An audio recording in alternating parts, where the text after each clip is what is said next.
Good evening, everybody. Welcome back. I saw it, Jared. I got it. I'll play that tonight. Welcome back, everybody. Wednesday night. We got an event to look at. I created it. You guys should hate me, but I made sure par stayed the same. So we'll take a look at that. I haven't played it yet to see how bad I even screwed myself. Second part. Sorry about going a little bit. That might be a little too soon, Mark. I'll interject a story of my own and tell you why I don't think it's too soon afterwards. Hey, Mr. Wilson, working on your machine. Hopefully he got his machine shipped to me from today, so he's good. He's got it. We'll get it going if we don't get it. If you're not up and running by the time I'm done tonight. Third, we had a great weekend this weekend. Congrats to Luna. He did it again. I had to pay out another 100 to Mark Tate. Son of a bitch. I got my wish. I got to play him, and my God, man, I was so on point all weekend long and just could not get a ball to drop one bit, dude, man. I don't remember the last time I put up 100K on Baja with no holeouts. That tells you you're putting everything really close. And guys, this is going to be a little bit of a heartfelt one for me before I get into the thank yous to all the hard work that was put into it. Andy Fox, man, huge stand-up moment, man. I can't say enough how proud in my life I am that I'm a friend of yours. It took a lot to do what you did, and I really appreciate it. From the bottom of my heart, I love you. Always did. Wasn't very pleased with you. I am now. Water under the bridge. Love you, man. I'll see you soon. Big shout outs go to Russ, Paige, Steve, Bar. Guys, first run at this, biggest event ever. I'm sure they weren't ready for it. But I have no doubt that as this tournament grows in the future, that this is going to be a staple of a place. Great location. Shitty hotel right next door, but it worked out. We're gonna see a lot good coming from it. We'll see a lot of good coming from that location, and we'll get better as we go along. Anybody who didn't get to go, realize that this place is going to be awesome. Nashville's a great city, minus the Delta variant and COVID going crazy there. That's another thing we got to look at too. I believe that we have one of the directors actually just tested positive for COVID. Yeah, it was $2,700 was the first place payout from the actual tournament. Yeah, and actually, guys, it's not going to be a long one because I hate to say it too, and I'm a little worried, but that hotel was pretty brutal. The people that worked there were great, but I mean, it was not the cleanliest place. Room was okay. Mine wasn't terrible, but I saw some pictures from some other people too. So it was a little bit up and in. I don't have my headphones. One of my biggest issues from the weekend is I lost my charging case on the airplane. I just got up and left. I wanted to get the hell off the plane. Ordered a new one. So no music tonight. Caesar, you're going to be happy. I won't be singing too much, but I'm not feeling the best either. We're fighting through it, though. Like I said, I am vaccinated going into it. I'm not worried long-term or anything like that. But, yeah, I got to spend a lot of time playing with quite a few people. I got into some bigger, not bigger money games, but games where it was 3 people on my machine, 3 people on another. So, and I had some big money going with Beatty at the time. Sorry, Steve, that I made you wait, but sometimes coaching gets a little easier and more important than the speediness of play. At least it wasn't me being hammered drunk walking away from the machine like normal. Yeah, we'll see. I think I'll be fine, but we'll see. We got to see. Otherwise, though, Steve, Russ, Page, I think we said all that. Bar, great job. Guys, there was 170-some people, and it ran smooth as silk. I didn't notice any issues with mobile and Peggett at all. Steve Sobel was so good this weekend, he even took time, sat down, and commentated on the stream with me, guys. I was super impressed. Yeah, Marcus, I'd be worried, man. I'm gonna get your wife back. I'm gonna get your wife up to your level. She'll be smoking your ass, dude. hopefully I was explaining things in a way, and apparently we'll see what happens, Josh. I don't know. We will see what happens. Obviously there's going to have to be changes, but this is a dry run. There's nothing, nobody needs to get up in arms about it. There's nothing, no realization that these two things can coexist, but they cannot coexist together at the same time as well. I'd love to have those guys at all the events. Somehow in the end, I don't think it's going to be feasible, but I'm of the impression that you don't need to have live tournaments for that at all. You could do this 100% online, get sponsors like that. Yeah, it does need a team mode as well. You could get sponsors and thing to go for the individual part of it. Like you can have individuals playing and have the same kind of things, only to do the stuff from remote locations. Because frankly, I'm not knocking the game by any means. It is one of the worst things to watch live, as well as when you edit the clips together and edit the games together. I think that's great. I can watch that all day. But watching it live, it's excruciating to me. I couldn't do it. I just can't. So hopefully they come up with a better way moving forward. But we'll see. Let me take a look at this events mode. I'm going to try to play a couple of these, get to a couple of invites. Jarrett, new player. You just get a new machine too, I think. So we're going to see. We're going to see if we can get that done. No, this so. Long story short, I paid Alan money for the machine. Andrew Russell. Got shipped off to Andrew Russell, bought the machine then, and I shipped it before I left to Vegas. It wasn't cheap to ship to Vegas for some reason, but he's got it. I don't know if there's going to be a lot of thumb shots here, so we'll take a look and see. Guys, I don't know if anybody watched. I was right on it all. Yes, it is before the Clash. Well, wait, when's the Clash, actually? September, right?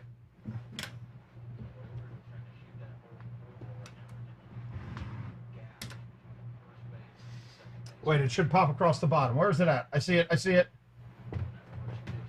Yeah, what? Yeah, it's terrible, dude. I picture watching. Yeah, oh yeah. So we were looking October. Yeah, it would have been after the Clash, actually. Push forward. Okay, Blake, we'll try to get into that tonight, and I'll talk about it a little bit as we're moving forward.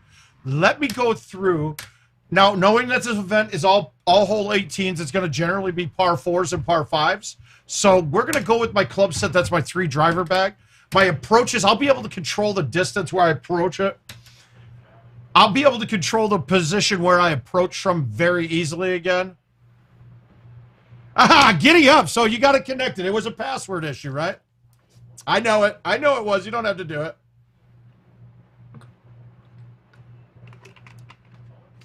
Well, so when talking to Kevin about this, right, the course setup that I picked was a bunch of holes that are meaningful to me from match play throughout the years and hole 18s, right?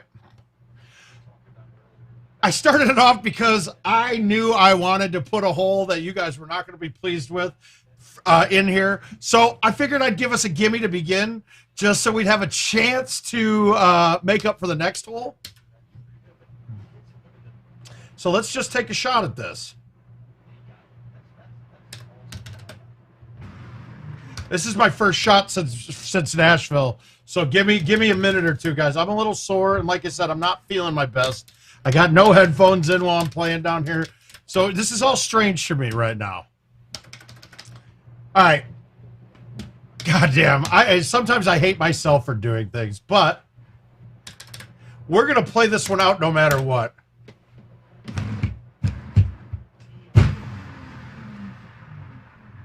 I thought you guys said this was a really hard hole.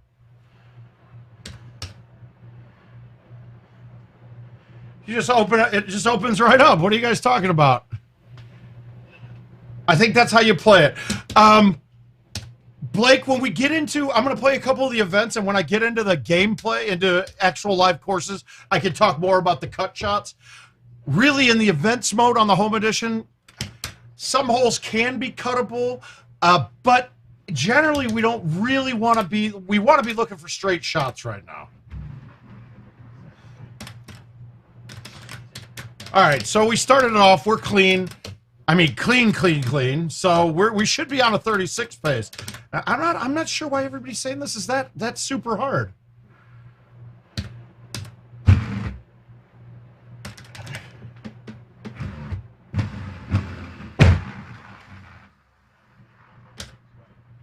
I mean, I put together the holes, a lot of them. I just can't, I don't remember which ones are supposedly that hard in here.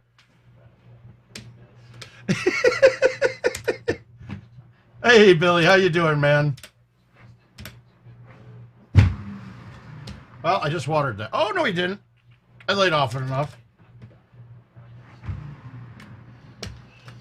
And I'm going to say it one more time. I'm going to go as long as I can tonight, but it might not be the longest stream ever. Ah, shit. All right, so I'll be changing up my bag, and I might need to build a bag specifically for this event because I want to have a 3 hybrid in here for this hole specifically. Now, luckily, we are okay from here. Now, we can talk about the little bit of cuts here. It is what she said. And hey there. Who was it? Who just said hi that I saw that I wanted to say hi back to? Where is it? Oh, it's Scotty Nuss. Wow, you guys are talking too much today. I missed it. All right. So in general, Blake, when we're looking at cut shots, you're letting the pullback, and this is where the refinement's going to come in, and where it's going to take a lot of trial and error. So you got different angles you can pull back between the middle of the A and the middle of the C. That's all that the game reads. So the spots between the A and the C, like where my fingers are pointed on the overhead cam right now, are the only things in play. Anything out here, yes, you're going to pull that way when you want to have the max cut, but the game is only taking the information from the A to the C. Once you're outside of the C, your cut's all the way back, and that's a full cut, we'll call it. Now, in my terminology, I'm going to just go through my terminology. Full. Anything outside of the A or the C going towards the choose clubs. All right, that's full. These lines are full. Half. In between, the dead in between the A and the B, or the dead in between the B and the C. Half cut. Baby cut. Inside of the tips of the B on either side of the ball, and just like I'll say baby cut, a little bit of a baby cut kind of thing. So it's just inside of the B, whichever way I want to cut it in with the wind. Now, generally, how we're playing cuts, there's a couple factors of it. When I look at a shot here, right? Now, let's pretend there's no trees in front of me because this one's a little different because I got to funnel through these trees. But if I wanted to cut this, if we look, right? That pin is to the left of where I'm going. So, and it's only a little bit, it's only a couple of feet. Now, we don't have any wind blowing directionally. So in order for me to attempt this shot, if I was going to do this, I would say, I'm going to do a little baby cut to the B. So that's only a couple clicks directional to fight that cut. And how you're going to make that calculation is you're going to determine your wind. How much is it fighting with or against you? And then I'm going to look at the break of the green. Now, I can change how the ball reacts on the green by how much cut or how little cut I put on the ball. So if I go, and what I mean by this is, so once I get, okay, I look at this shot and I go baby cut, right? Little bit of cut, little right of the B. Okay, so that's set. Now I could hit this straight line right at the pin, which will mean, how far is a USC? I have no idea. But when I go, I could call this, I could straight line this shot now that I have my cut right, which we'll call a 180. We would call it a 180 there, right? If you go straight line 180, that means the ball won't hook or slice, even though I pulled back to the right of the B and I went on that same line opposite going forward. So it makes a straight line or a 180-degree angle, which is a straight line. Makes sense? Hopefully that's very clear. Now, if I wanted to Let's say for this shot, I want it that left 7 is going to pull it back towards the hole more on the other way. Fucking Al. Jesus, Al. Well, the distances don't change nearly as much. And how you can look at the distances, Todd. Okay, we get the as the crow fly distance, right? So we're given the as the crow flies. And what I mean is the straight line distance. The shortest point between point A and point B as the crow flies, dead straight through there. Now, let's say I have to pull it back and go out right. Well, we know the ball flight is actually going longer, but the distance it tells us is A to B. So technically, it's not actually shortening the ball flight at all. It's just changing the route it takes to get there. And hopefully that makes a bit of sense. Now, there is another factor that comes into the play with distances, right?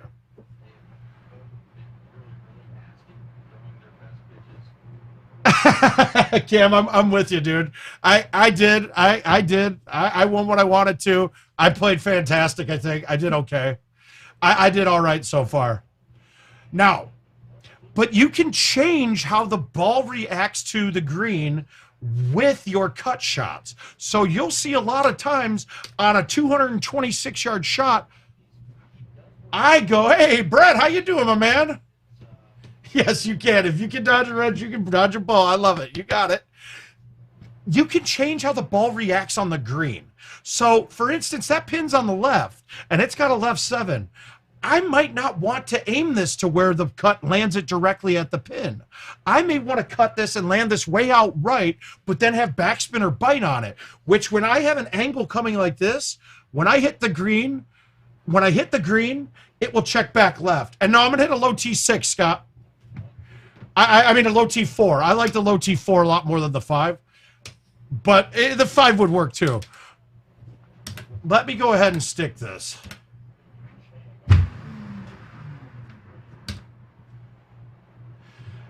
I would have liked maybe the 5, but I've had the 5 hit the tree too much. No, I don't feel very good. That's how we started. We talked about that right when we walked in the door. I'm a little off. If you guys are calling this event hard because of this hole, I'm going to be upset.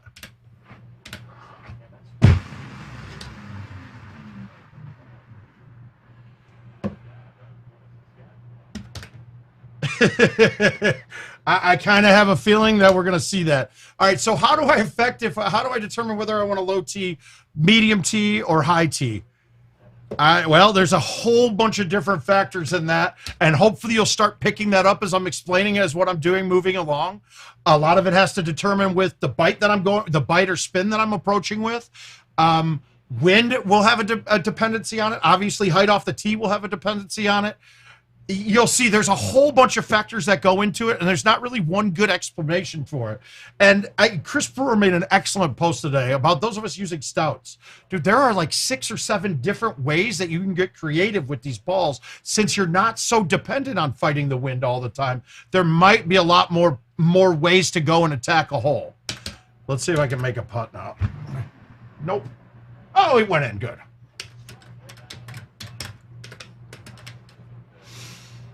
All right. Okay, so this is another one that we're going to work on the cut a little bit. So, knowing this hole personally, I know that, 1, there's a solid path that goes through the trees. If you hit that path through the trees and bounce off of it, you lose your spin. You can use that to your advantage or not to your advantage. It all depends. Sometimes you want to play it to hit the tree, hit the path and lose the spin. Sometimes you want to hit it hard enough to get it over the path so that you can check the ball directionally down the hill a little bit. On a shot like this, though, I'm going to move the ball all the way over here almost every single time on this hole. It's almost every time.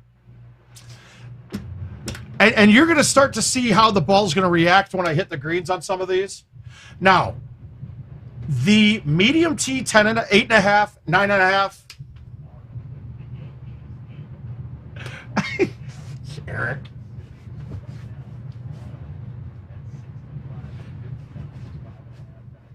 All right, now we're ready. Is that better? There we go. Here we go. I know. I got big fitting shirts. There you go.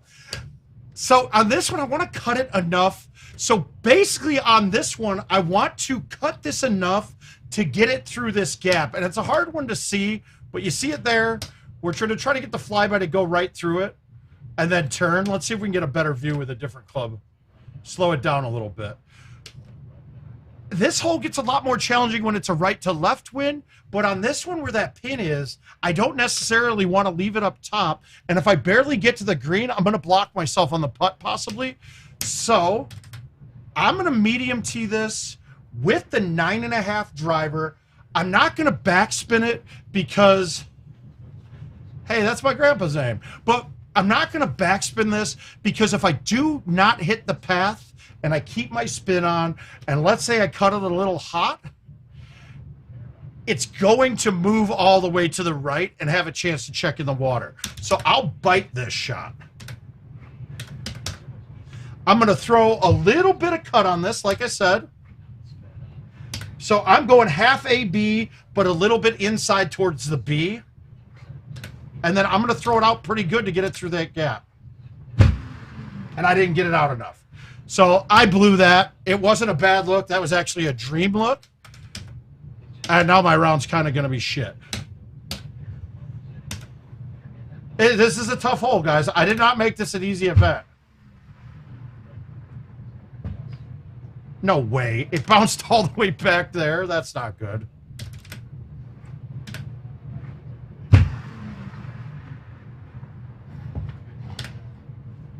Oh, you too, Steven.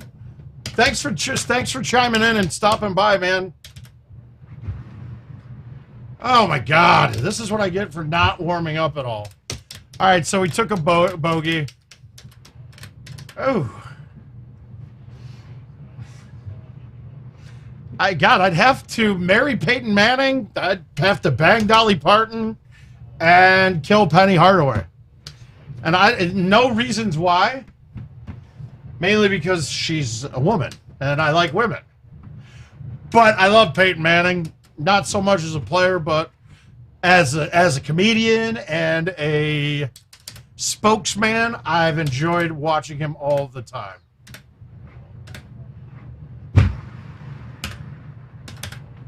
What the fuck?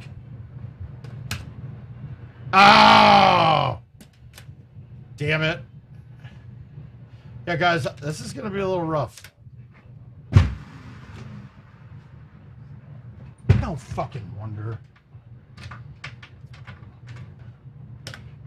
Yeah, I don't feel good even hitting the ball right now, guys. I'm sore. Everything aches. It doesn't feel good. All right, so we went from clean. Wow, guys. We went from clean to now being way off. I'm going to low tee the 3-wood here and try to stay under the branch and just baby cut this. So now this is a good one to watch, Blake. So I'm aimed right at the obstacle, right? If watch my shot meter after I hit this, I'm going to pull this just slightly left of B because I don't want this to cut much, but I need it to cut some. So I'm going to pull slightly left of the B and then throw it out quite a bit to the left.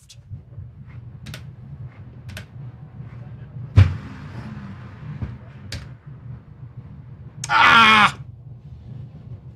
So you see how I had that? Now I could have cut it a little more to be more safe. But, I mean, right now this game's not good, so we're going to see where we're going with it.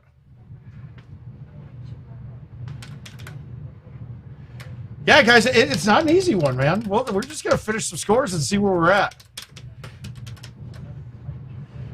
My God, dude. I beat myself up on this. And you know what? I'll probably end up playing more games than anybody on it.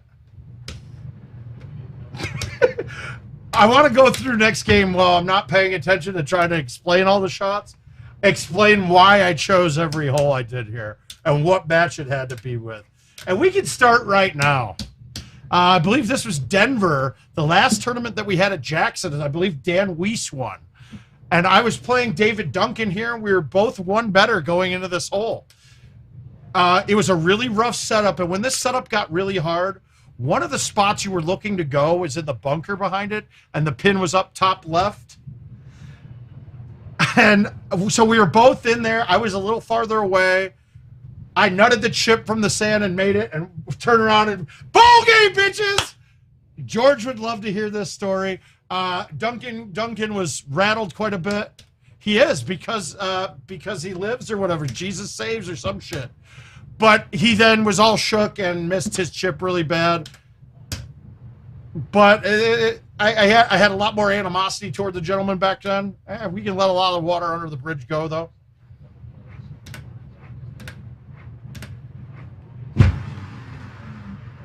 How am I? So I put it there. Wow, I left that short.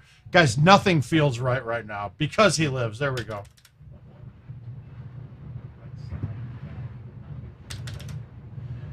Yeah, I'm not playing well right now. No, this one won't be too bad, though.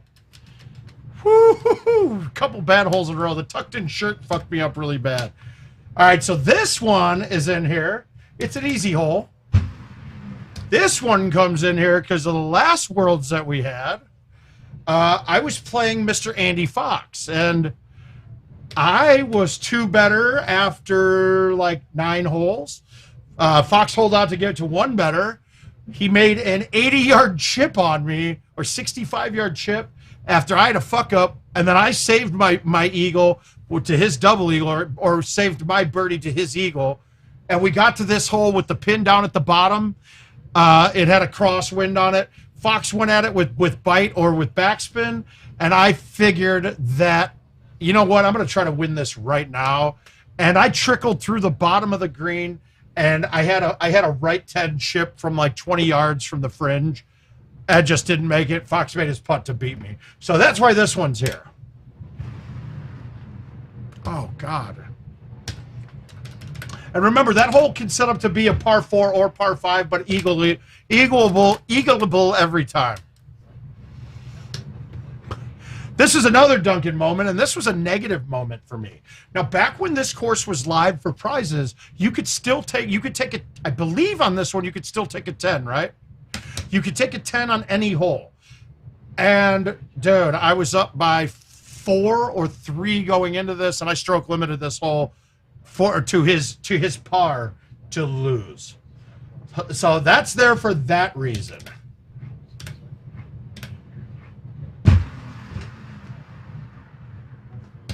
Ooh. And this is really kind of tough to judge, to get into cuts on it there. But if you look at the shot meter on that last one, Blake, that'll get you a good idea on what I did there. When you're reading the shot meter on your forward swings, just remember that if I aim directionally out after the cut, that number reads higher than if I hit it straight to the 2. It doesn't change anything. I don't know what the multiplicative factor is on that, what it goes up as it goes around, but you'll see. If just to get a judgment, your max to the 2 after a pullback is 142. Your max to the tip of the 3 on a pullback shot is 158. So just know that, but it's the same exact speed the game's reading it as. So just know that your distance is like, if I see 138 going to the 2-3, that's like a 122 going to the middle kind of thing, or in that range. You're just going to have to come up with those distances after playing it and getting a feel for it.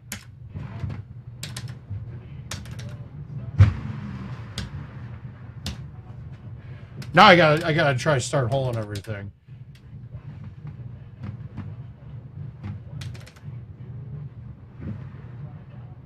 Oh.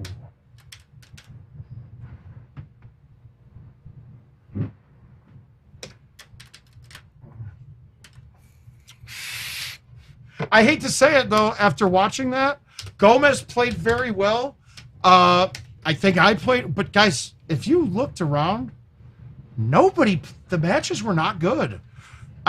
There was a lot more mistakes than what we're used to seeing at a tournament. I don't know if it was the amount of people there. It was quite a bit temperature-wise, not always the most comfortable. And that volcano was never going live, was it? I don't remember this being... I don't remember this volcano ever being active. What is this? Was this always the case? I don't remember this. But on this, I'm going low T. I'm going to go low T4. And still murder the shit out of it. Yeah, I'm not on it right now. That probably was a low T5 if I went back and judged it again.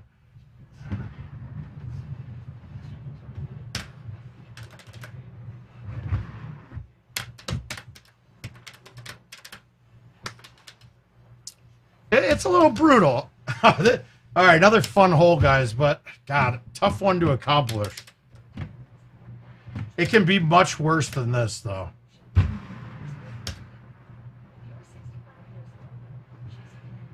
And most of the time, though, when I'm using low tees or high tees, it's really for obstacles in front of me or to change the spin.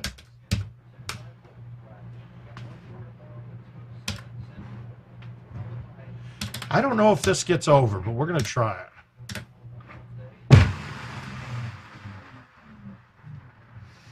All right, without a doubt from that box, it's over. Oh, my God. Guys, that hurt a lot. That did not feel great. Ugh. All right, that last hole, I'll tell the story about that one here in a minute.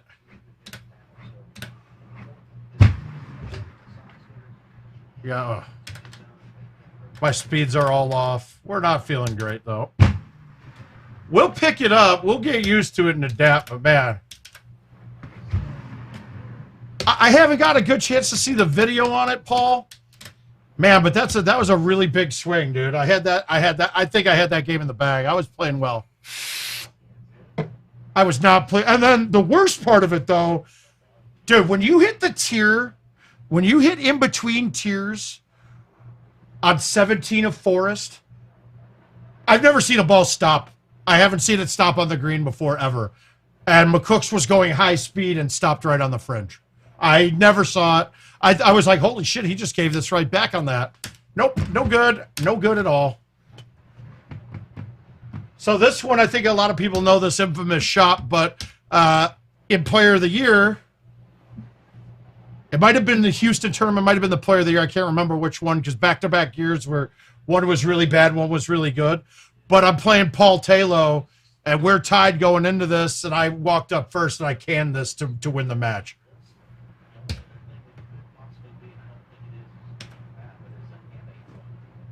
And I don't have an HE.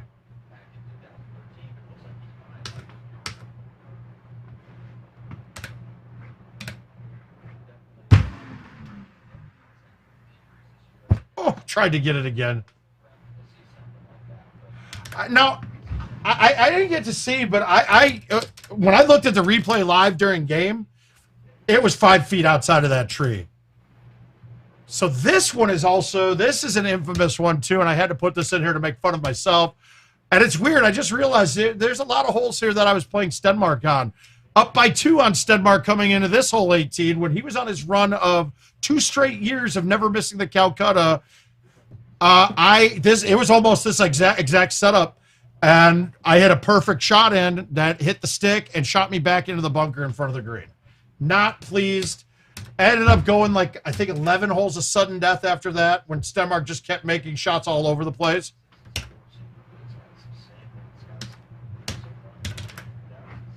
Not pleased. I was trying to recreate it there by going at that pin. All right, so 19 is not good. We're going to get into the 30s here now. I guess Sequoia 18 might be the hardest one here, because the rest of these aren't that bad.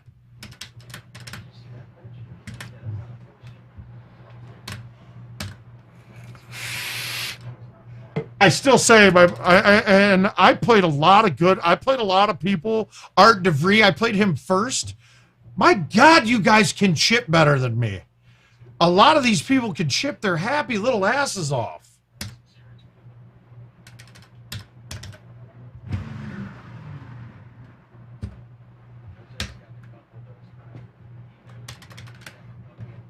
I think I'm going to have to play this until... Well, but Al, you talk out of your ass on the commentary, though, and don't know what you're saying half the time. It was funny to watch and listen to. All right, again, let's play my shot here and show you guys. When I have the pin, okay, let's just start how I'm walking through this. Now, obviously, since this is early in the round, I don't mind quitting right here if I mess this up.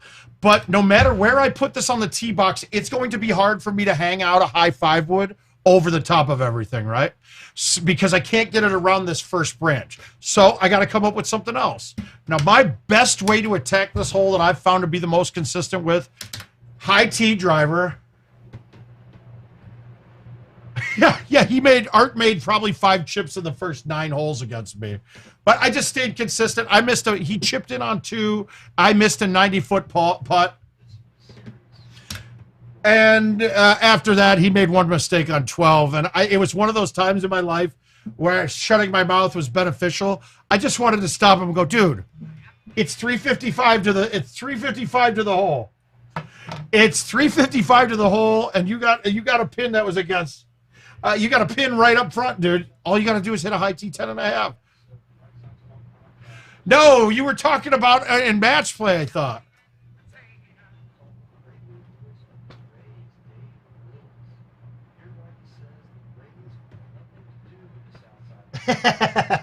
Dude, Travis, you're fine, my man. So I go high tee driver, full cut. The key here is it's a little bit of a crapshoot. And you want to just get it a little left, and you'll see the gap that I'm going through after I hit this.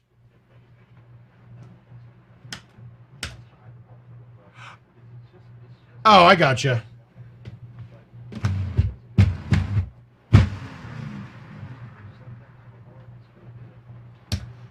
And that's not a bad spot to be honest with you. So 2 shots at that hole, 2 double eagles. Now, obviously, the setup's going to change, but if you watch that speed that I hit it, you don't have to hammer it, and if you hammer it, it has a chance of missing the branches. I almost figured, I wonder if I could hammer it and have it bounce up.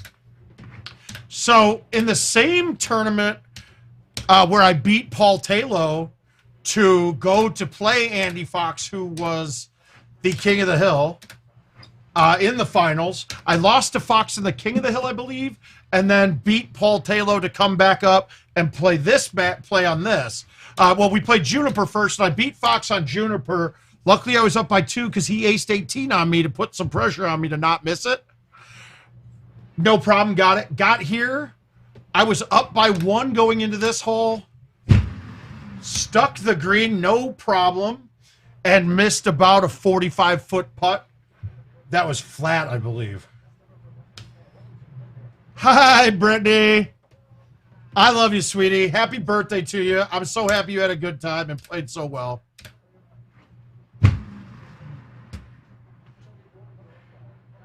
Yeah, so I missed a putt on this hole for Fox to beat me.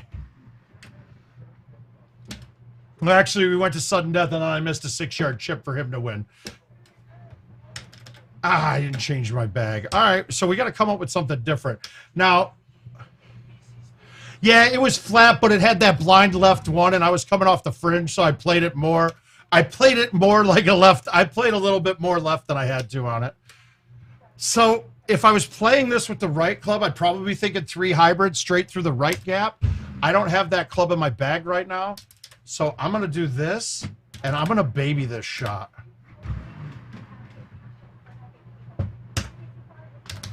I can't argue with that. Yeah, I thought it had the blind left one in it, and it didn't. It played off flat completely, and it hurt. So on this hole, we can generally get the 5-wood or the 4-wood over this with no problem. Don't be hesitant, Brittany. You fit right in. You fit right in. Now, where the pin is, it's hard to play a cut shot at this hole without having a high tee on it because a cut will lower the ball a little bit. So I'd have to overhit it, and then that first bounce just launches up the top. If I could get it to stop on the second bounce, that's fine. It's just a little risky. So here I'll go back a little bit, and I'm going to straight line this with a high tee. I'm not going to murder, but I got to hit a little bit.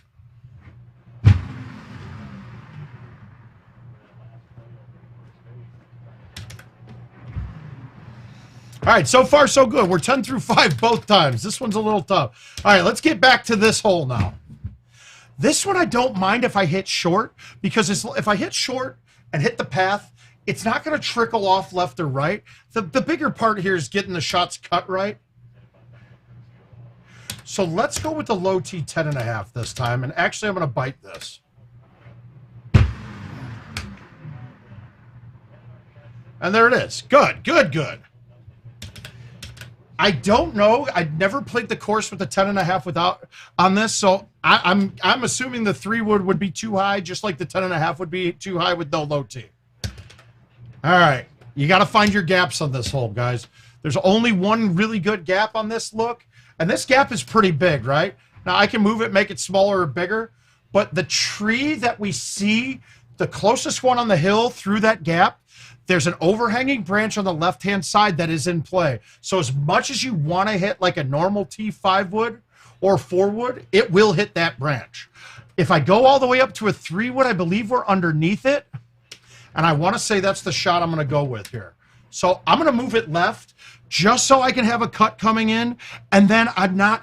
If you straight line into an up 10, that first bounce will come back harder. But if I have a cut coming in, the bounce will bounce directionally with the cut. So that means that the ball will roll like this before taking the 10 and not have as much juice to get off into the water.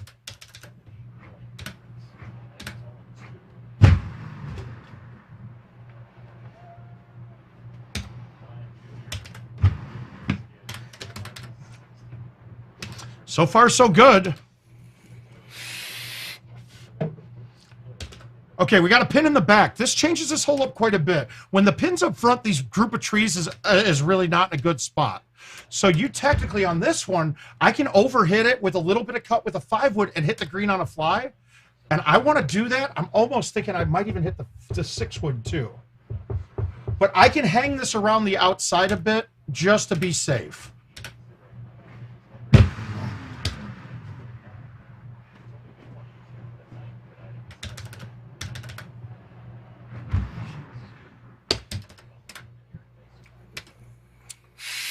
All right, we got another decent look here.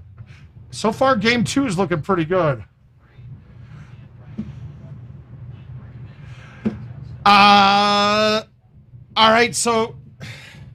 Okay, so you're playing Titans. Okay, CJ, each club has a different cut coefficient involved with it. With a 6 wood, a half C might be perfect for a 7 wood, for a 7 win. With a 5 wood, a half C will cut too far. And you also got to be careful, because right at about that 45-degree angle when you're pulling back, or the half AB or half BC, that's when you start getting to the snap part here, right? You'll start getting the snap hooks or slices in there. That adds distance, and it snaps a lot harder. There is a finesse point in here that we know you can't. If you cut to that, it's going to make it more powerful and snap harder. It's different with each club when you start getting that snap effect, but in general, a good rule of thumb is to look at the AB and the BC, and if you go farther outside of that with any club, you're going to start getting the snap, except for maybe the 6 wood, 7 wood, 8 wood, 9 woods. Those are a little different. Now, when we're looking at your irons too, the lower the iron, your 0 hybrid, your 1 iron, 2 iron, 3 iron, all those ones, up until, let's say, the 6 iron and 7 hybrid. I'm not sure the 7 hybrid number in there. I don't play the hybrids enough to actually have those cuts very well. But they will snap harder than your 7, your 8, and your 9 woods. So, I mean, my suggestion to you is play some casual games where you're just hitting cuts at different angles and start seeing where it is. I can give you theoretical maxes with them, but it's still going to change on every time you hit them. So cuts are going to be one of those things that's totally personal.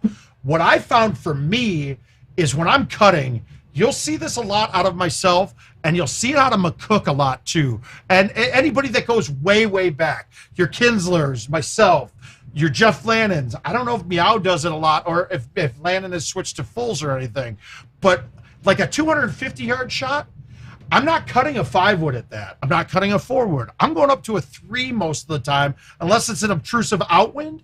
I'm going up to a 3 wood. I'm cutting it, baby, and flipping it out. So you'll see a lot of my cut shots are sitting around at about 105 to 115 mile per hour on my forward swing, which is going out directionally. So they're basically like 100-yard swings. I mean, 100 mile per hour swings.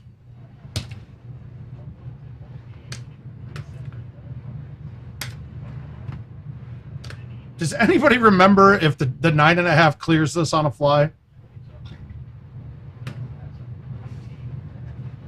I don't think it does. And I overcut it. Get up. All right, stay back. We're okay if it stays back. No. No! Oh, you're going to eat. Oh, come on. We're not going to try to make this one too hard. Oh, we didn't try to make it. We didn't hit a good one. That was bullshit. There's a little curb next to the building. If it goes on the curb, it's unplayable.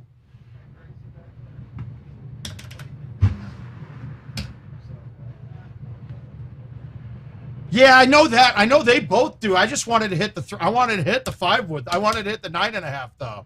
Hey, Cuerdo.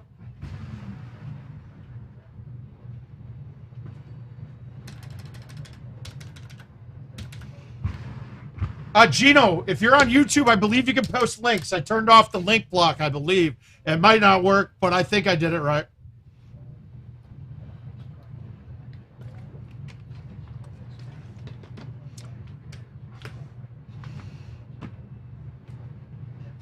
Another one here. Well, I did nobody any favors with this, and I'm sorry, but I guess we need to have a little bit of beat down here every now and then.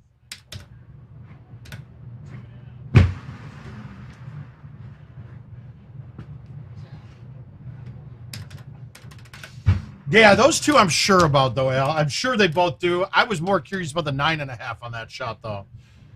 Oh, why is this pin? Him and I pushed. We both shot clean, but I did win the team bet that I put up for my ladies. And for the life of me, by that point in time, I started drinking. I can't remember who I was playing with. I know it was Nikki. I don't remember who else was in that group. But we took 12 strokes and beat Mr. Pusselguts, Beatty, and oh shit, who was the other one?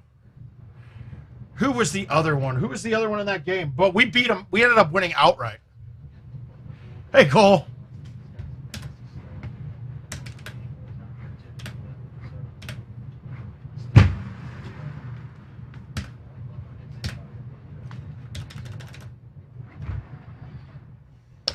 Yeah, I just couldn't remember, Al, if the 9.5 got through on its own or not, or if I needed a high tee. I don't remember. I kind of think it does, but I don't know for sure. All right, so you got to look at this and look if the distance is wise for the 7 or the 9 wood coming in. It's not. This is just going to be a cut 5 wood coming in. Maybe even a cut 4, and I think I'm going to use the cut 4. It's going to be smooth, not overcut, but I want to get it so the arc's coming back.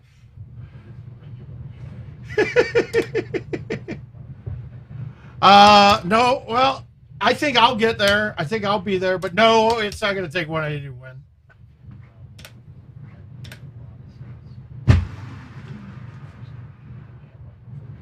Woo.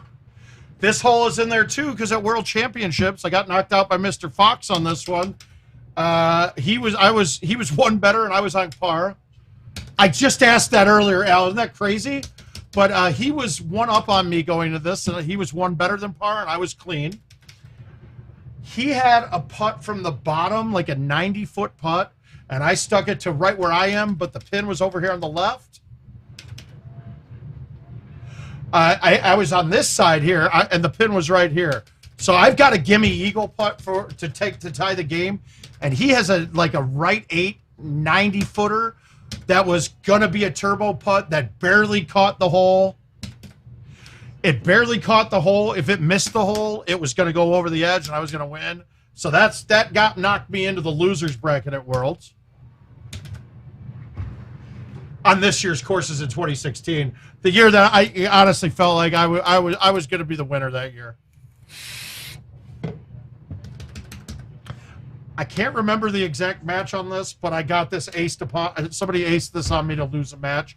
I believe it was at TOC, and it might have been Rodney. It might have been Hot Rod got me on this. After I got kind of robbed on the hole prior to it with the one most bullshit drop in all of Golden Tee history, where if you go long on 17 of this course, they drop you in the rough 150 yards away, but in between, directly between you and the green, is a tree that you can't get around. So you have to try to either two-turn it with a full cut out of the rough. Yeah, this hole can be insane. But on this setup, this is a really good look. When we get the big gap here, and when we get one of the closed gaps, I'm going to show you guys another shot here. Manning, I don't know if Max, how you doing, buddy? I don't know if we played flares on that one. It probably, well, I don't know. I'd have to think we were playing flares, but I don't remember.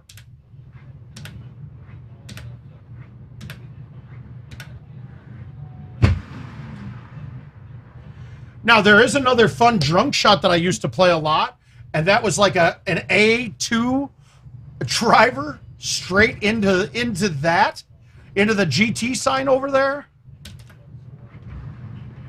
And it would kick back up on the green. It was tough, though. All right, 380. We got 289. We hit the high five with last time. We're not going over it this time with the high five. Now, we're not going over it with the high five, but we're still hitting it. So my goal here is to hit the back hill and come back down and have a right 10 putt from 50 feet.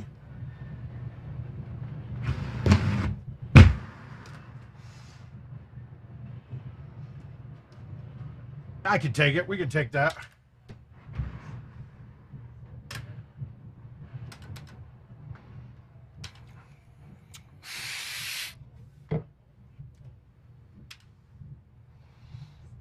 All right, so this one, Cincinnati tournament, this is just it's kind of fucked up, but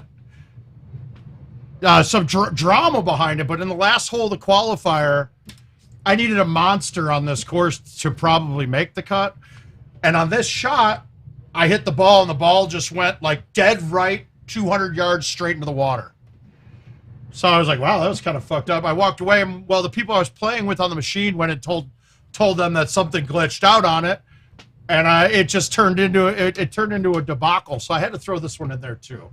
It's a pretty standardly easy hole. Let's get aggressive though.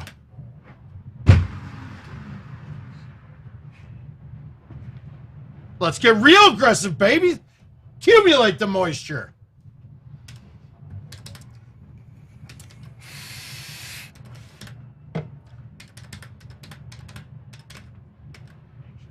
All right.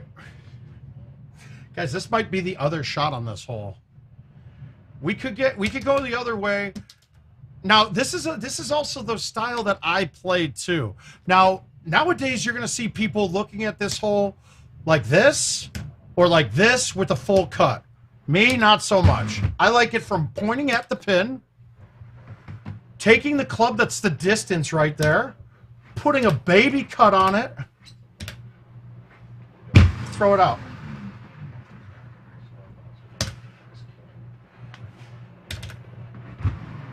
It makes it a lot easier because I can control the bounce. Yes, this was the epic hole out against putts that I went and talked to the wall afterwards. Like, people were, it's funny, on the camera, on the replay of it, you got people putting their hands up, and I just, like, shunned them all and stood against the wall yelling at the wall. I don't know what got into me, but it was exciting. It felt good.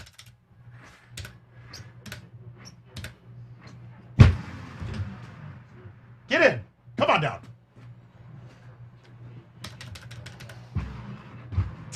All right, so I got a little bit of bad luck, or that should have been a 36 or 37, guys. So, but I will tell you one thing. I'm going to put you guys on pause for a minute. Feel free to talk amongst yourselves. I got to use the restroom. Not feeling great. We'll be right back.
Sorry about that, guys. Yeah, I got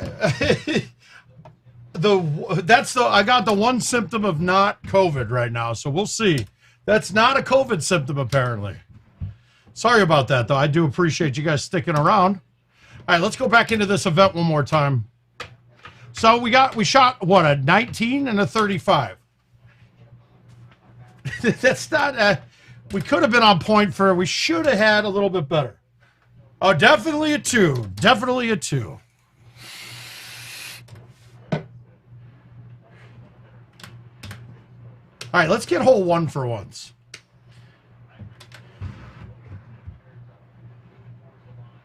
Hi, Corey. Come on, wind.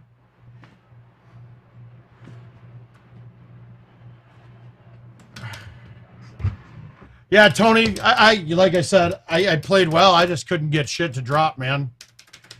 And we've gotten the same setup every game. Now, this one I don't have much outwind going here, so we're going to have to hit a little harder, but it should be fine. That one I pushed too far out. Now, hopefully it doesn't totally screw me, and it didn't. But you got to go with a lower iron and kind of chip this. Oh, that's terrible. All right, we can save this still. Nope, we're not taking that one.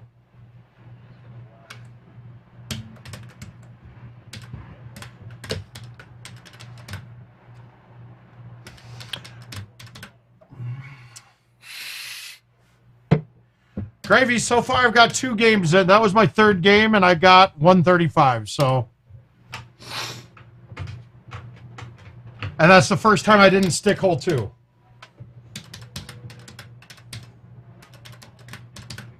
I'm not feeling great, though, either. Hey, Robert, my man.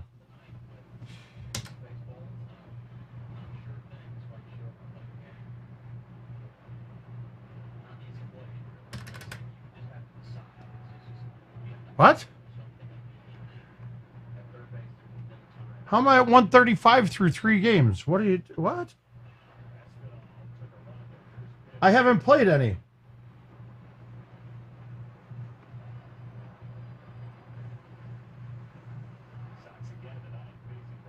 Al, I don't even see me on the list.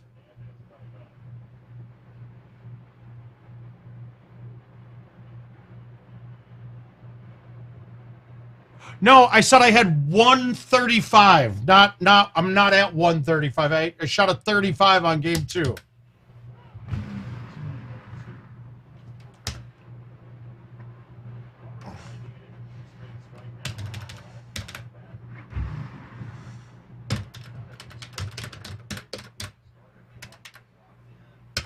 All right, we still get the same look. God, I want one to be farther back because I can't do a high T5 here. I have to do the shot that I'm playing. And, of course, that one doesn't hit a tree. Let's play it out, though. Al, you're my density, brother. Hey, Mike.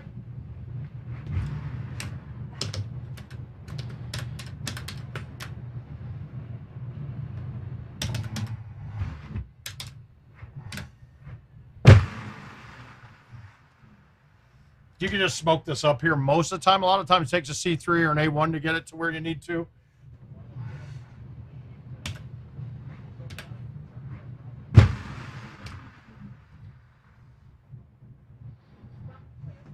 Yeah, absolutely a 3-driver bag here.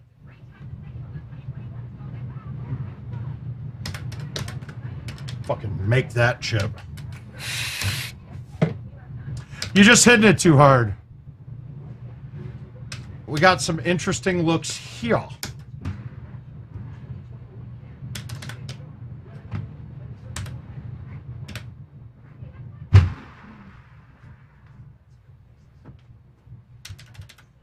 Huh, so far I haven't needed the 3 hybrid yet.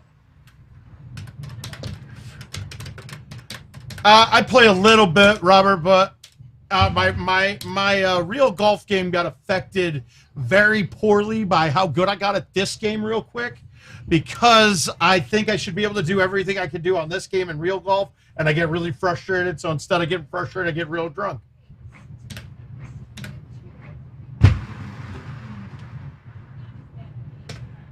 Just keep it up there. Just keep going.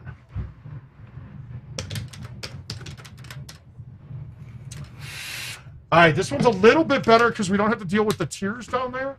But, yeah, absolutely, man. Yeah, it doesn't. You're right. All right, so we're gonna go with the low T 10.5 because it'll cut a little harder than the other ones, and I don't want to have to overcut this and bring that right side into play. So we're gonna get the cut, and when I play this cut, I'm gonna keep it inside of 45 degrees, but real close because I don't want this to snap.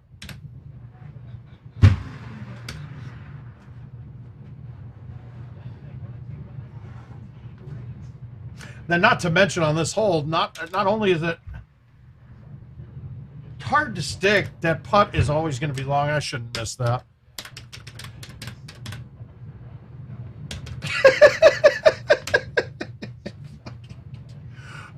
Al, I expect nothing less. All right, so we're going to play this the same way as we did last time. Remember that tree on the hill, the underneath parts of that tree is in play with the 4-wood and the 5-wood and a non-cut 3-wood. So I'm going to offset this off to go through this gap here so I can cut this with bite, take off a little bit of the 280 distance, and also keep it under the tree.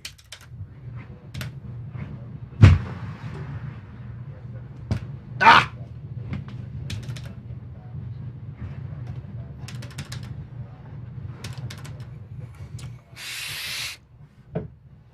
Pins in the back. I'm feeling like I can just hit a full A 5-wood with bite, little left, and it caught the branches. I didn't hit it hard enough. Fuck. Gotta try to make this. Nope, wet. Ah, that's a new game now. We can't play that out. Yep, time to quit this one. Let's see if we can get 1 and 2. We got an ace 1 and drive 2. Ace 1, drive 2. That's the key. I don't want to play to have to hit an ace at the end of the round. This is a rough one.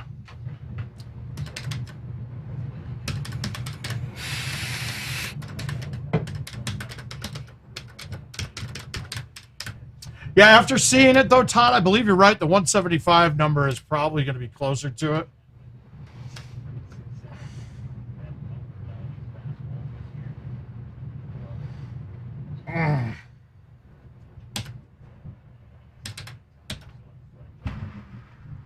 I think I might get this one. Come on, wind. A little help.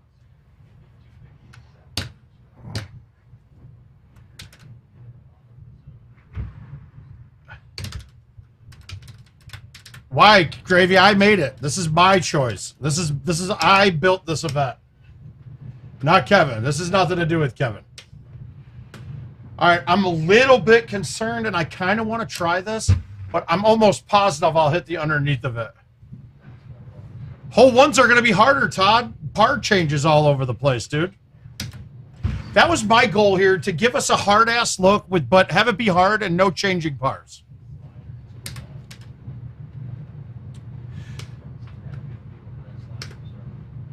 All right, I'm going to roll this.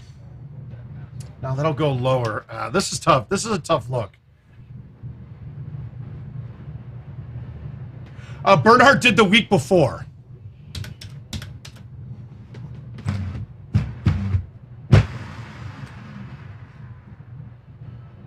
All right, that's a layup. Maybe. Well, let's try it. Fuck, it's giving it to me. Hey, we'll walk with the eagle. That's my whole thing. As long as these don't change par, I don't care how easy or hard it is. If it changes par every time, that drives me nuts. Because then I have to quit games. I have to quit games in order to get a max par setup. This way, I know it's max par, and it's just a matter of games played of skill.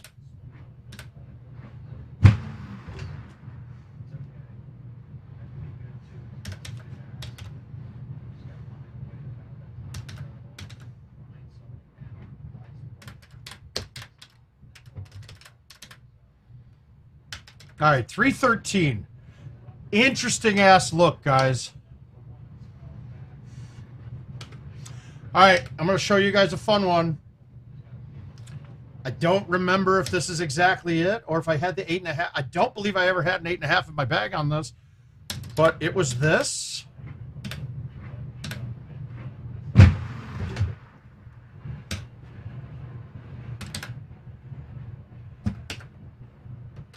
So we give you another shot at this.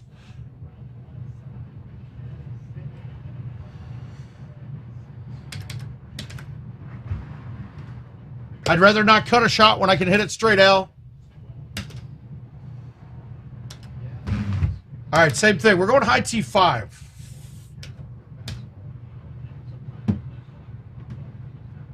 I absolutely did. Billy Chadwell got me my first one. Then I sat and had a long chat with Mr. Andy Fox, and in case you didn't hear, really impressed with him, dude. I gotta say, nothing but impressed. Still love him.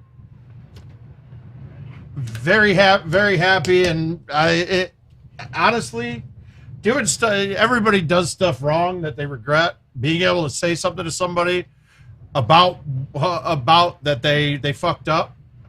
Fuck, dude, I can't. That makes me respect him more. So, cheers, Andy.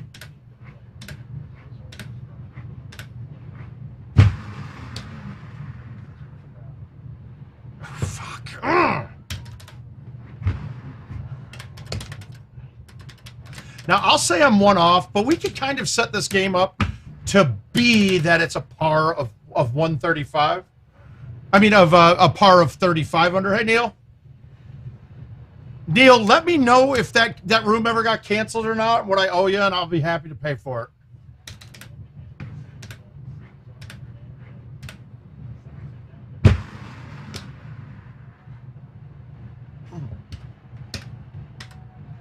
Let's watch that one again. Woo! So close.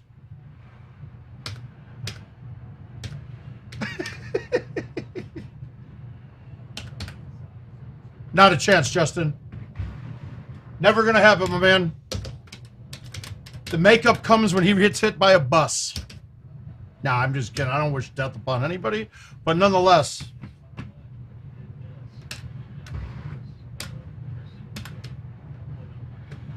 God, how do I want to go at this? Do I want to bite this? Yeah, let's do it.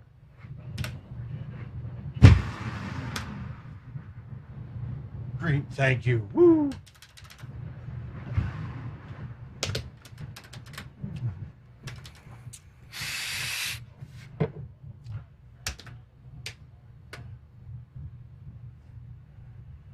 A little bit, but hey.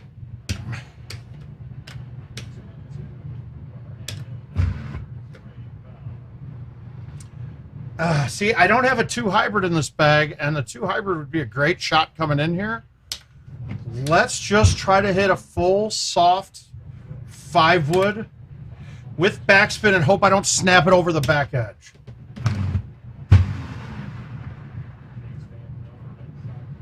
All right, that works. I'm happy with it. Happy as hell. Save the eagle. All right. All right, this has been my worst hole so far. Oh, God, they gave me a gravy look. That's fantastic.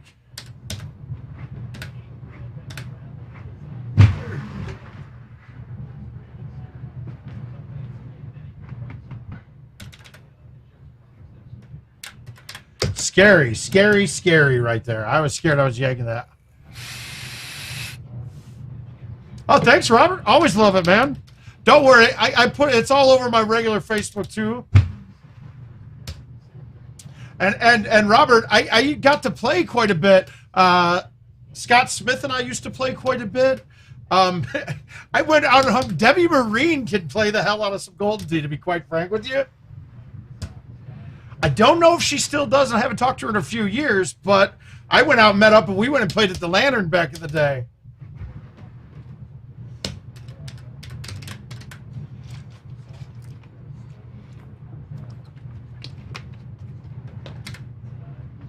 All right, this hole is probably going to be one of the rougher ones.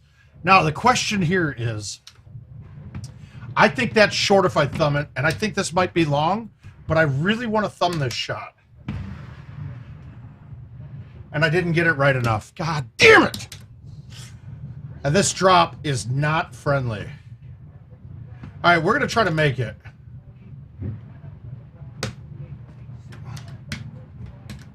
Nah, we don't like this score. We're getting rid of it.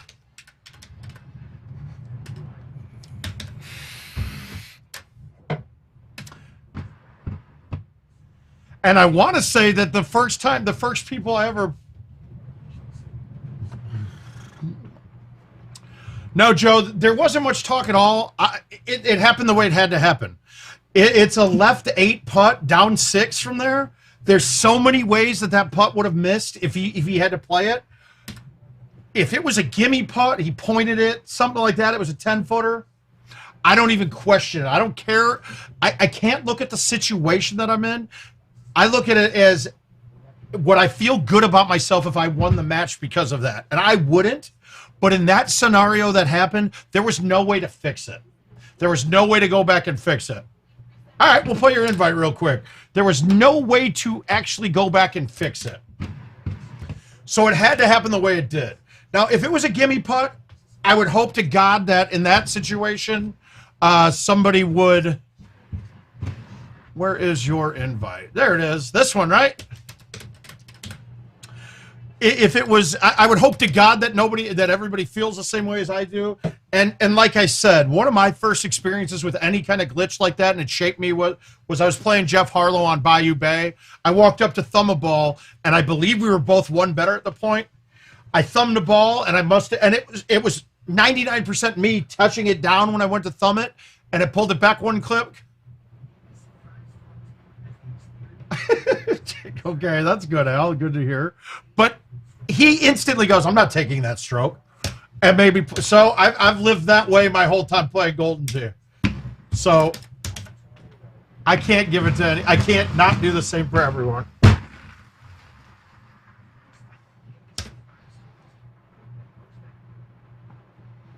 Hey, that's a putt, guys. Ah, I missed it. Balls, I did. I pushed it. Well, the announcers are dead wrong. Bernhardt was dead wrong in his commentary there. He's not very wrong a lot when it comes to Golden Tee, so I'll cut him some slack, but he is absolutely incorrect. You can't give that putt in that scenario. I don't care what the score was in the match. You can't give him that putt on that shot. You cannot do it. I can't do it. I would have contemplated having him knock it back to a similar spot. Well, so Al, generally with the tournaments, I'm not concerned because I put enough faith in all of us that we're not flying to the tournament with COVID. And generally speaking, at most tournaments, I don't associate with anyone but you guys, right? Normally we don't associate with anybody. I don't associate with anybody that wasn't from the tournament. So that's a plus. Now, this one was a little different. A lot of people were out and about beforehand.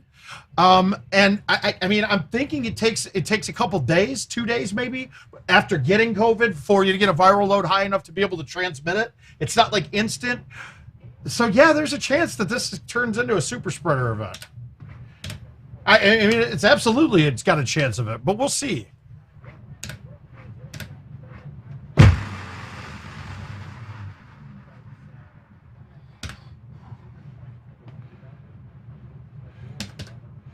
This weekend, Robert, we were at a tournament. We were at a tournament in Nashville on Sunday, Friday, Saturday, Sunday.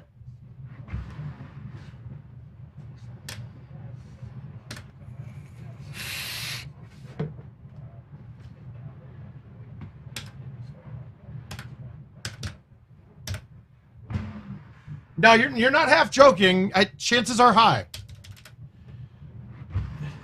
All it took is one person being out and about Tuesday, Wednesday, Thursday, and now by Sunday they're passing that shit along.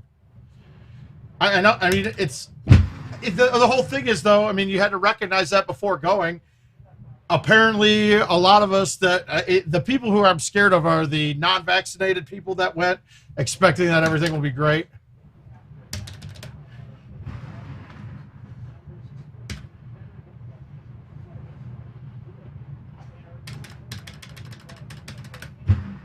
Oh, thanks, Robert. Hey, it's been a long time, man. We have been playing for years. Decades, if you will.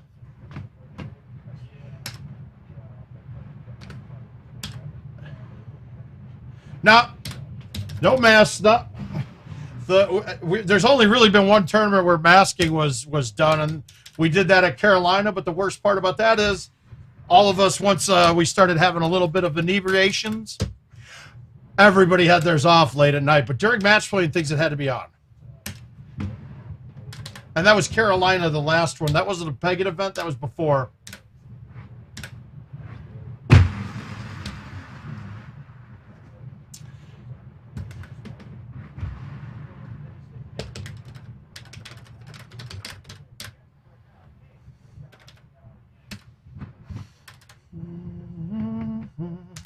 I hate this hole.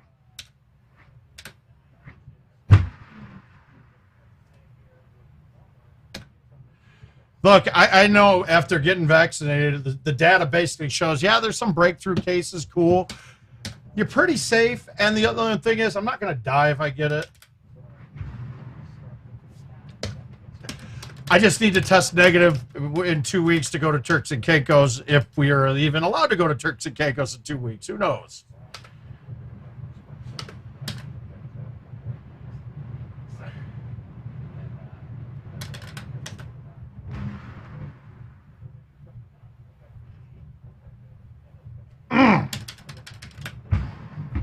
I thought I nailed that one. Damn it. Now, Jarrett, have you already played your game already? Or are you playing along with me? I can slow down a little bit.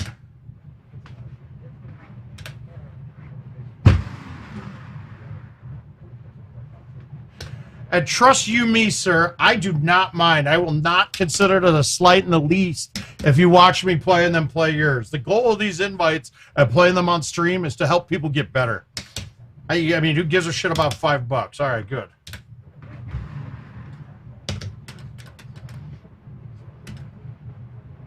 Oh, yeah, oh. So have you had anything? I mean, it's pretty self-explanatory once I hit a shot and once you see it. I'm really trying to, CJ. We got to see. It's really Luna's the secondary. Corley's my guy. He's the guy I want him to have a good time. Luna can sit back and suck my farts for all I care.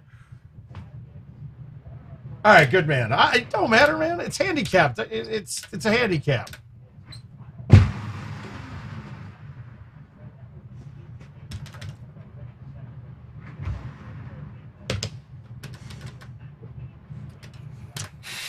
Well, please don't hesitate to ask questions. And I will recommend all you guys on Facebook, you're missing out on the chat. You don't get to see the chat from Twitch or YouTube. The bots don't work to post to Facebook with anything. So if you guys want to join in on gt.live/themouth, and it's here. That'll get you over to the YouTube page. And from the YouTube page, and actually you can't, that might not work. I wonder if Facebook doesn't let me post links to YouTube. That'd be kind of crazy. No, it looks like it went. But if you guys head over to that, you'll be able to see all the chat on both ends then. And I'd love a like and a subscribe, share, what have you, all those goodies. King knows the right things to say. I don't. I just hear, I'm the talent. Just the talent. My production team's been a little busy lately, though, so I've been the talent and the producing. Only I just hit a couple buttons. Yeah, you might not be able to click it, but you can copy and paste. It's pretty easy to type.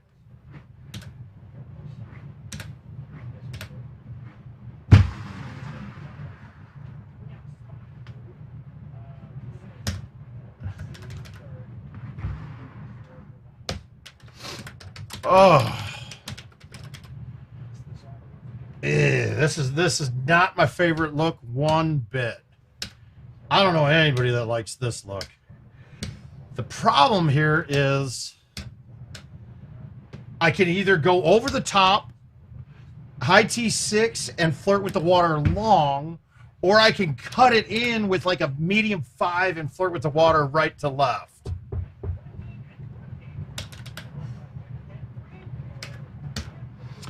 Man, it was spread out pretty good, but we had Gossett. We had half of Gossett, and I want to say I don't know. I want to say it was like 7,000 or 8,000 for first. I have no idea. I couldn't tell you.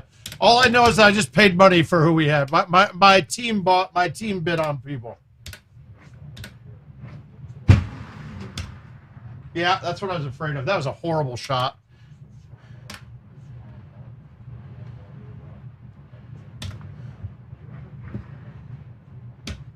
Well, that chip can be worse than anything. I like going over the top most of the time too, Jared, but that was a goofy set there. I'll take a water ball every now and then on it. All right, we got a down 10. We got to look at the back of this green because typically we came at it from the other side. This one I can't. If I go long, I'm in trouble.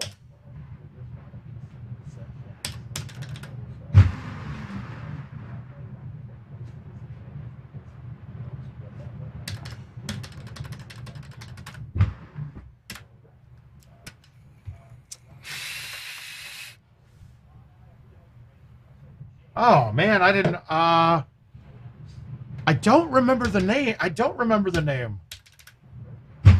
Well, that's terrible, Robert.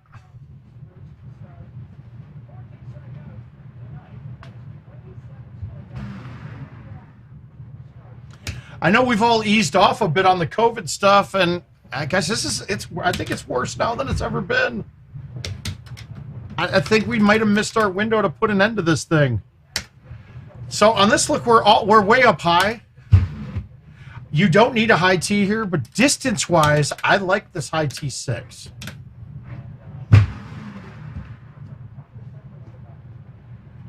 It just felt like the right distance coming in.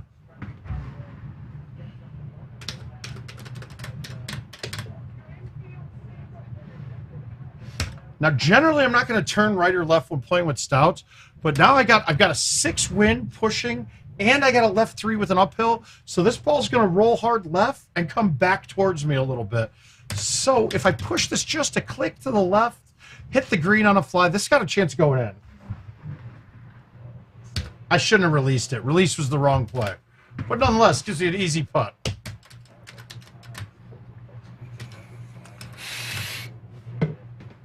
This hole got a lot harder with the new tee boxes too. They're way farther right. So when the pin's down at the bottom, I generally don't like hitting no high tee on this because if we look at the shape of the mountain, the higher up, you get more play on it. You get less risk of hitting it. So I'm going to high tee this, cut it pretty decent, and then just throw it out. And all the spot you are in a round or a match will also determine on how aggressive you want to get there. Mr. Ford. The name sounds really familiar. Oh! I think I know exactly who you're talking about now. Ooh, that's rough. All right.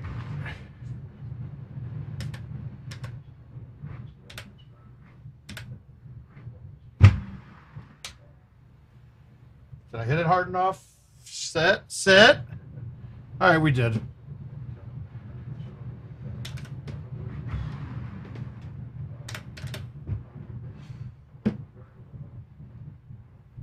It just pains me that this became political. It just sucks that it has. In the climate that we're in, you put all of this all together in one. I got a feeling we end up having to go back to war against Afghanistan.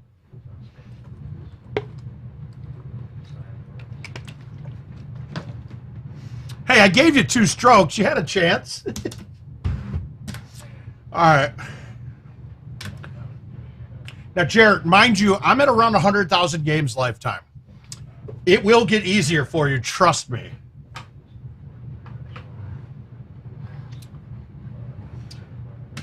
Whoops. Let's see if I've got an invite. I'm gonna play. I've got our. We've kept this monthly tournament that we got going on. It's been going on for a while, so I'm gonna play that one right away. I got the A19 and the 64 man. So let's take a shot at both of these.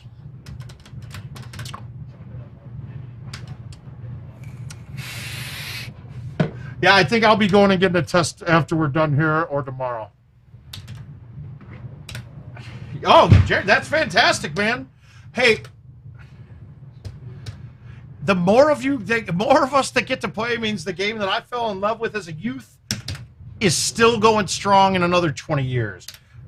And you guys get to experience a lot of the things I have gotten to experience from playing it. And hopefully that's my way of giving back.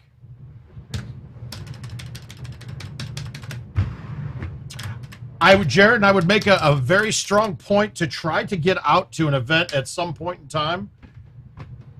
As much as watching the streams and seeing all the shots, seeing everybody hit the shots live and play them live, or to sit there and pick my brain or sit and chat with Paul Luna about Golden Tee, you'll learn more than you ever really think you would need to know.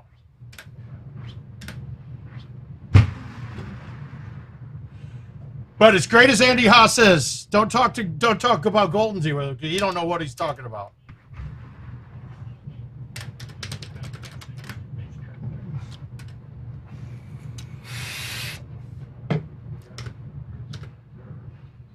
All right, let's move this all the way over. We're going to go low T bite on this. And I was right the first time. All the way over was the play. I moved it back in thinking that 6 wind wasn't going to move it enough, and it did fully.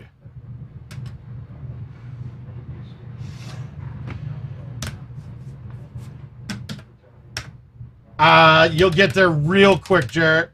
You will get there very quick. The fact that you're active in here and asking, none. I got stuck in a training unit.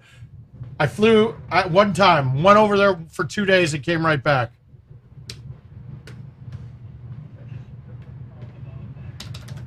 Jared can't see what you type, Matt, when you're typing in YouTube. This is a fun hole. I wish this one was in here. I lost in sudden death to Evan Gossett on this hole in Chicago one year. Yeah, Matt Van Hoosier, the MC of the Pega Tour, longtime player, been around for many, many years. He's saying, show up to one tournament, you'll be 21 at the end of it. Here's a perfect example. Brittany Casper, I think she had the best run by a woman at a tournament ever. I think what did they say? She won 9 matches in pink? 6 or 9, something like that. Her handicap went from a 22.3 to a 25.3 just through the weekend. And she has the basics down pat. It's just sharpening things, and I think she got to see a bunch of good stuff about it.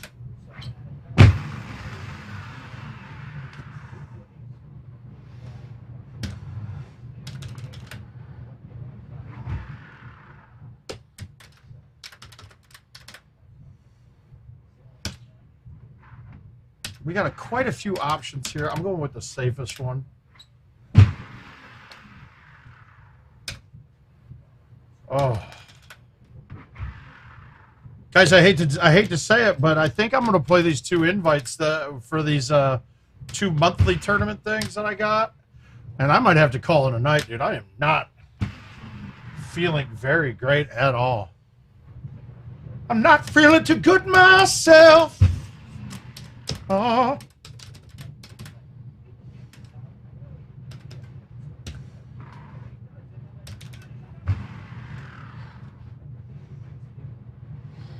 Yeah, I got to go with Al's right on point. This is a very good course. That's not a very good shot. Shit. All right, we got our eagle.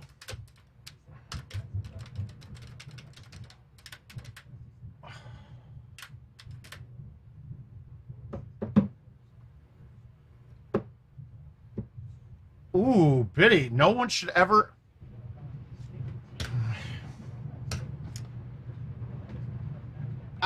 see, that's the thing, Biddy. I can't think of a good player that I don't want some... Okay, all right, here we go. Ed Godfrey. Do not imitate his game.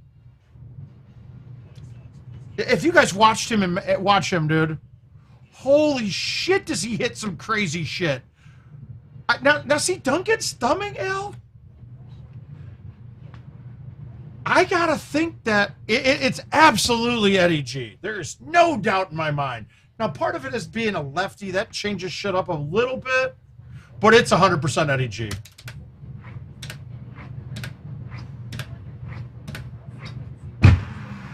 I mean, I was commentating on a few of his matches this weekend, and I was basically telling people how he plays Forrest. Do not do this. Yeah, well, it cost him strokes a couple times. But, okay, so for me, I'm risk rewarding all of this, right?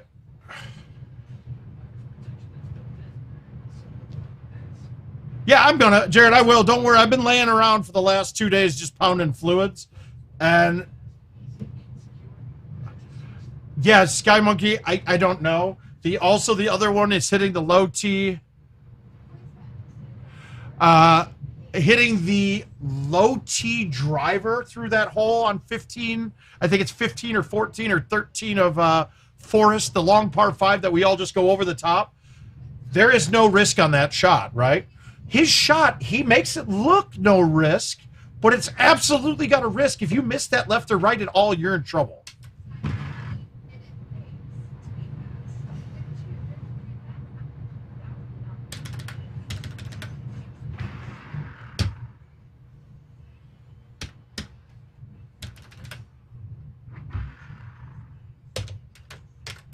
Oh.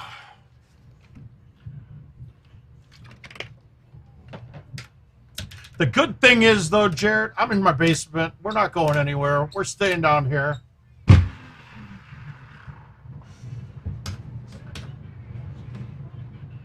Oh, you're talking about the pine shot. That pine low 4-iron. I showed everybody that. You can also, I've also hit a low 3-wood on that hole too. That's not the one I'm talking about, because that risk to reward is, there's always going to be risk on that shot. If you come up with something that makes everybody bad, that makes everybody crazy, but go back and look at his game on Forest.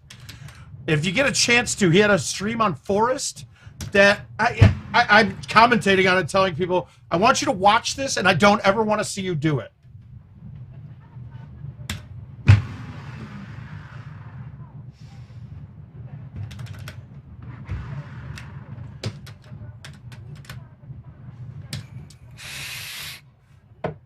So I'll tell you guys why. It's funny too, because Eddie Godfrey comes up as why I put Laurel Park 18 back into the event this week. And it was because my first tournament win ever was that year live, right? And I was playing him in the finals. And I was king of the hill, so he had to beat me twice. And I was up by 4 going into Laurel Park 18, maybe only 3. And I looked at Eddie and I go, dude, I'm not going to win my first tournament by laying up to beat you, dude. So I tried to drive that. I don't think I ever went wet. I ended up stroke limiting and having to beat him on the second course. It was a little embarrassing, but also taught me a little bit more about how I need to be less confident.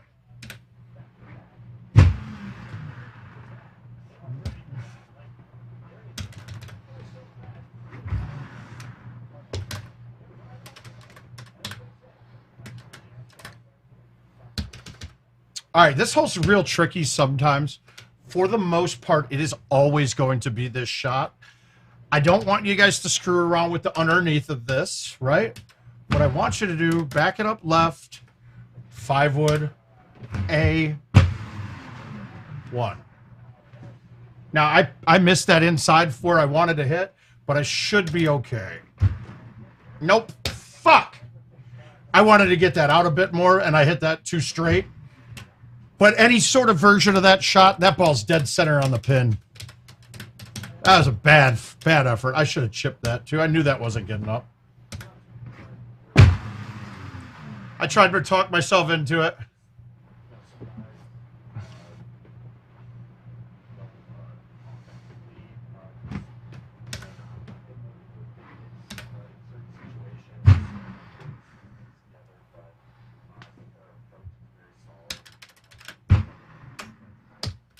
Oh. All right, I need a hole out. I need to catch up a stroke because this is too easy. Just line yourself up with this shoot. It's low enough that pretty much you're up to a 3-wood gets over here, maybe even a 10.5. Lucky for me, we don't need it. God, that seemed like it hit something up top. Like a little one of the bushes? No, just didn't catch it clean.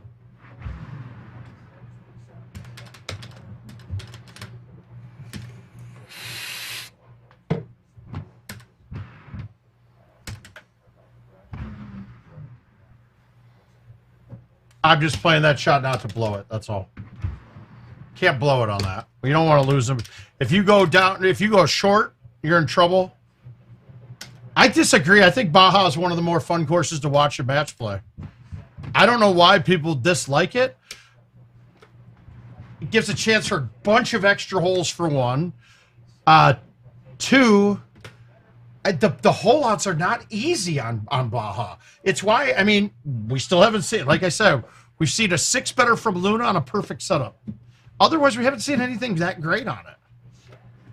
I don't think the course is as easy as everybody lets on to be. There's just not a lot of hazards you can be in. Any of your mistakes, you got a chance to get up and down very easily on. But other than that, I don't think the course is that bad. I mean, to be quite frank, hitting's just as easy.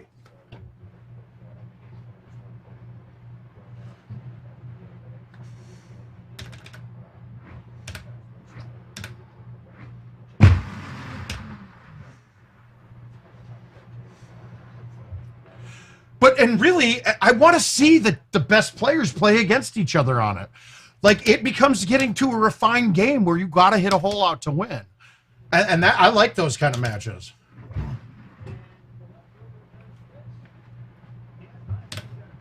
I don't know. That's just me. I like them. And me personally, I don't mind watching matches with stouts. And here's where I come into play on stouts, right? All right. You can get to such a point where if I can be and hit the straight shot to 2, I can basically make every par 3 a shot that I think I should ace. The problem is if I set it up perfectly and I'm not able to accomplish that, I have 0 chance of it going in. When you're playing cut shots into wind, it's a guessing game. Like, you're guessing on it. So we've gotten better at it. And this is where the stouts have actually made the better players even better. Like, it's a lot of people think it's artificially inflated scores. Dude, I have gotten such a more refined approach on so many different shots that even when I go and play other balls, that approach is still there. And I can guarantee my thumbs to be at this one level. So it has given me an extra part of my game that I did not have before. Is that true for the average player? Probably not. It's similar. It's going to be similar, but that one's handicapped if I remember correctly. So when we play a handicap tournament, it's going to be a bit different. I think he does 75 or 80% of handicap. It's a blast, though, because that crew is just fantastic to hang out with. I don't remember the last one I was at because I got really hammered. My flights got delayed. I was on airplanes for an extra 6 hours to get there that day. I got to the bar at 11 p.m., maybe 11:30, and managed to black the fuck out before the bar closed at 1.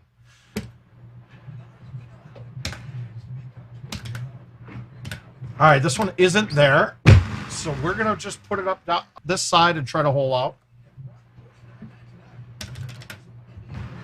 And I'm going to tell you guys this. I made it a point when being stone sober for the match play, it was a lot easier to focus on everything. That's a good job. Oh yeah, that was pretty impressive. I was pretty bad. But so I played Godfrey on this course in Nashville this weekend. Godfrey holed out 1. Okay, cool. So now I think I got to press. I waited before I pressed until I got to... Not that hole. I didn't hold that out against Godfrey. I waited to press until we got to 4. And I'll show you why. Neither one of us aced 3. Probably a good look. We probably both could have. some bitch. But we got the setup on 4. That was the one that you had to go through the trees, right? Not this one, but the tee off on the far left-hand side where you had to do the bounce shot up, right?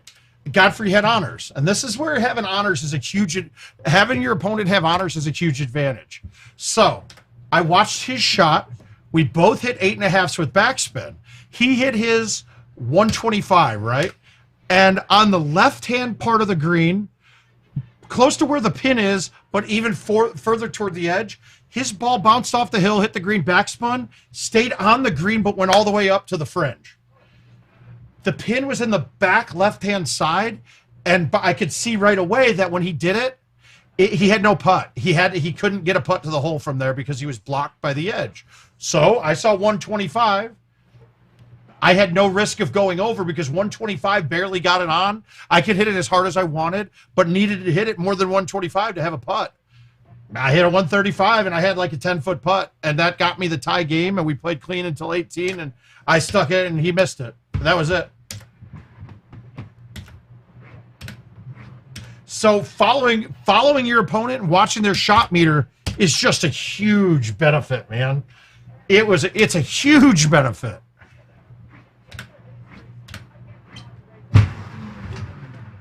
Especially knowing that once you realize that little bits of cuts do not take distance off as much as we used to think. It absolutely is that, Herb, but if they hole out early, you've got every chance to come back. I mean, you have all the holes to work with to come back, so it gives you a lot of advantage. Oh, get it, Russ. I love it. He's a very knowledgeable player, too. He knows his shit a bit.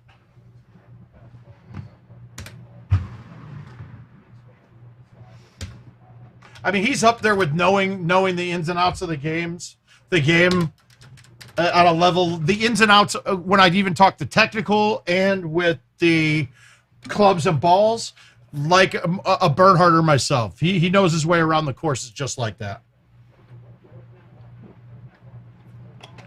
Ooh. For some reason, I'm finding that this hole carries more than I think it should. And I don't know why. It looks very level off the part. I don't like this course at all. This is my least favorite course this year. But it's better than my least favorite course of last year, so that's good. And my least favorite course of last year would have been in my all-time favorite courses except for one hole.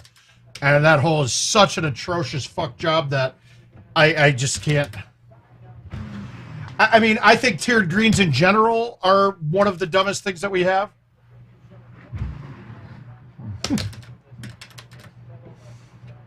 Well, so when we go back in time, Russ, Eddie G and I actually used to live right by each other. I'd go out and hang out with him every now and then.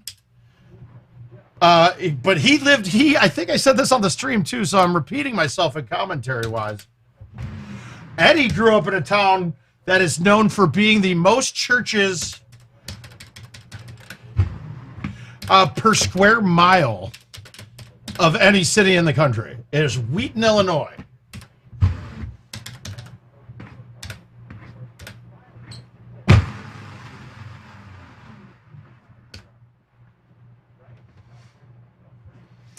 And then Eddie G is also really good friends with one of my good friends from back in the day. He used to have his machines.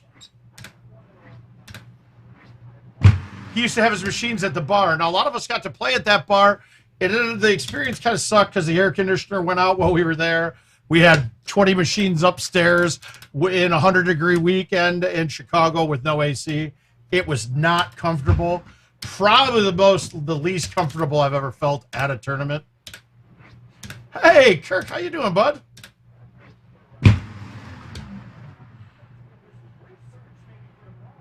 I was trying to bank the hill there. Hey, Sean, how you doing, bud? You did? Wait, what? I did not know that.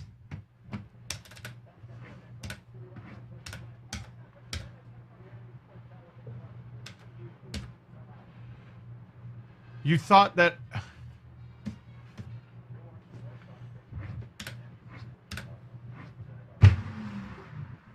Oh, no.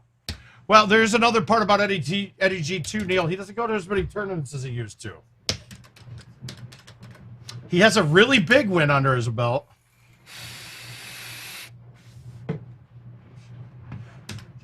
And, okay, here's a good Eddie G story. And I said to Gomez before the stream started, I said, maybe I should, let me see if I don't make sure I don't miss the button on the stream. Well, so I know where Gomez is coming from, right? We were playing the PCC 2, I believe it was, and this was in St. Louis. It was a 64-man double elimination bracket. I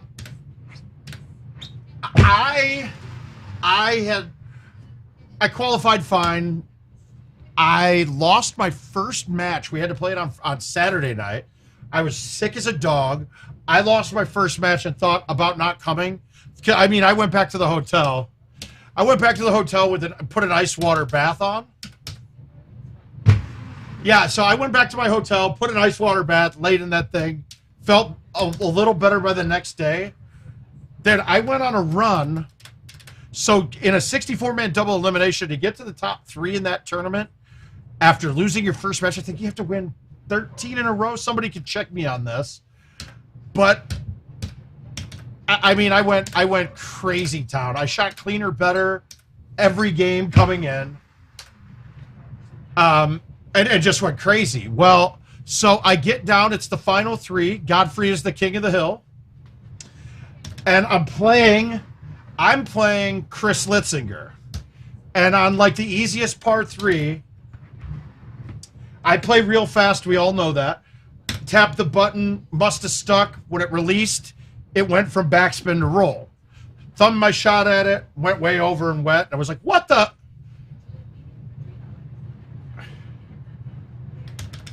I yelled like, what the hell? And ended up, and I was like, doesn't matter, I'll still win. I was one better at that point. I lost 26-25 on Misty Springs. And I'm kind of pissed afterwards, but also happy getting 3rd place in that tournament. It was probably the biggest tournament we'd had up until that point. It felt pretty good. But I get a text from Eddie Godfrey after he wins. Like, so this is minutes later, because I think he won the first match and ended it. And he texted me, he goes, "Mouth, really sorry that you did that, but thank you for the win."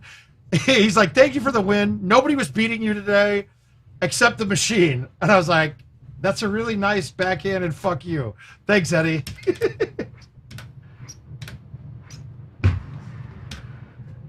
So, Gomez, trust me, we've all been there, dude. We have all been there. What doesn't kill you makes you stronger. I think all you need to do from here to get better now is to beat me in an invite. Like one time. Like ever. I think you'll win every tournament from there then. And it has to be max. Max invite. Oh, wow, that was a really bad shot. All right, let's see if I can blow this putt now. Oh, he cannot.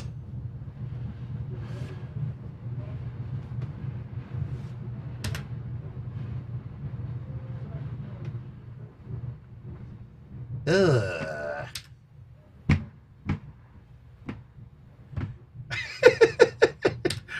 Wow, dick move, Rocco. I love it. I love it.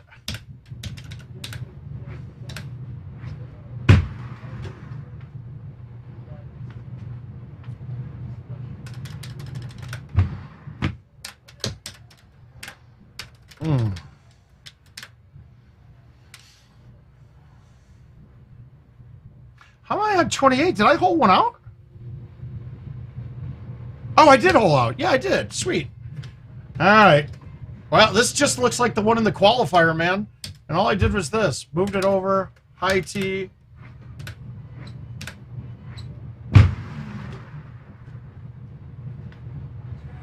And I felt bad, too. When I had on Pine at the qualifier. No, he does. He does know. Guys, and I hate to do it. I want to go all night with you. I just don't feel it happening right now. I think I'm going to go lay down and watch some TV. But I'll get you. I'm going to get back on Friday. We're going to have Jill come in and we're going to do the draft order for our $500 league.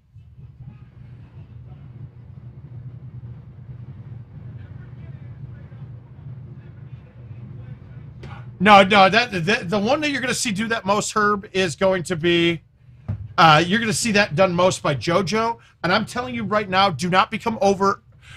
It's a great way to be totally safe. It's not a great way to hole out. I'm sorry, when you're not looking at your obstacle, you have a hard time to put the ball in the hole. Yeah, but we'll see you guys on Friday. We'll let Jill come down and get our draft order set. But otherwise, I'm going to lay down. And maybe I'll see if I get COVID tested tomorrow. But we'll see how I feel. I love you guys. We had a great time in Nashville. Yeah, but Mark, you played great, man. It really impressed. I haven't been top qualifier in a while. You showed me a bit. And we'll see you guys soon.